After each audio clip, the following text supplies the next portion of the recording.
This is why we don't go to the Apple store. What? This is all time to relax. We're going to call her flash mob, Karen, particularly for the way she kind of, I thought, this was going to be an epic, granted, the language was not pleasant as she dropped the F-bomb repeatedly, but I really thought that there were going to be people who came out and danced with her. Maybe the Kardashians would show up, something to that effect. Instead, she was angry, I guess, because maybe the line was too long, maybe the Black Friday sale was no longer going. What say you here?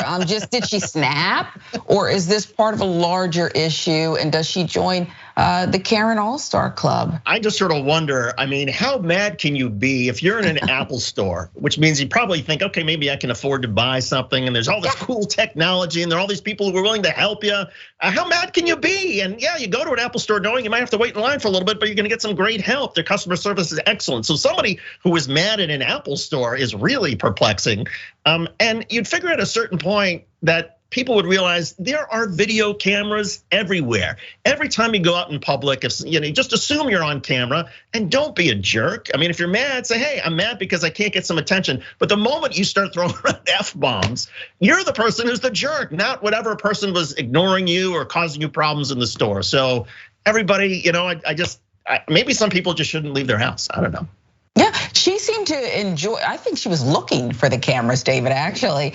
And I don't know if this shocked you, but I was curious because the people in the store, you hear the one person comment, this is why I don't come to the Apple store. But most people kind of went about their business and didn't seem alarmed at all. They didn't run out of there.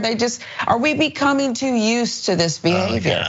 And isn't that the saddest thing about all of this? I think we are becoming used to this, and it's just sort of like, oh yeah, this just sort of happens, and people are freaking out, and people have no shame now, and they're going to use F-bombs around kids and children and in public, and yeah, that's just how it is. No, that's not how it should be. There was once a time, I think, where some of us would say, hey, get out of the store if you're gonna use that kind of language. I don't want you here. I've got kids here, whatever it is. But now we all just sort of think, well, no, that's just how it is, and we just have to deal with it. And maybe that's part of the problem here, that we're enabling people to think that they can get away with this stuff with nothing more than maybe their reputation damaged if this is recorded and posted on social media. And that's, there should be more. There should be a responsibility in all of us to make sure that people are behaving the way they should behave in stores. It doesn't mean people have to be perfect. It doesn't mean you don't have to get angry, but there's a way to be angry and to sort of support your community as opposed to tearing it down. I wonder, as time goes on, will there be an opportunity to turn the clock back? And do some of these people have opportunity for redemption here? Or once a Karen, always? That's a good one. I'm not sure because these videos, once something goes on the internet, it's there literally forever. I'd like to think that maybe somebody will start a business and saying, okay, you want to clean up your reputation. You did things in the past, as we've all done things in our lives that maybe we were embarrassed by, that we were ashamed by. Well, here's a way to sort of clean that up. And maybe part of the cleansing process is to account for your mistakes and say, yeah, I own it. I was that person who was in that store. I was off my rocker and I behaved inappropriately. And now I'm trying to teach other people, don't be like me. There's a silver lining to all of this if we're willing to sort of grasp it and see that there are lessons to be learned.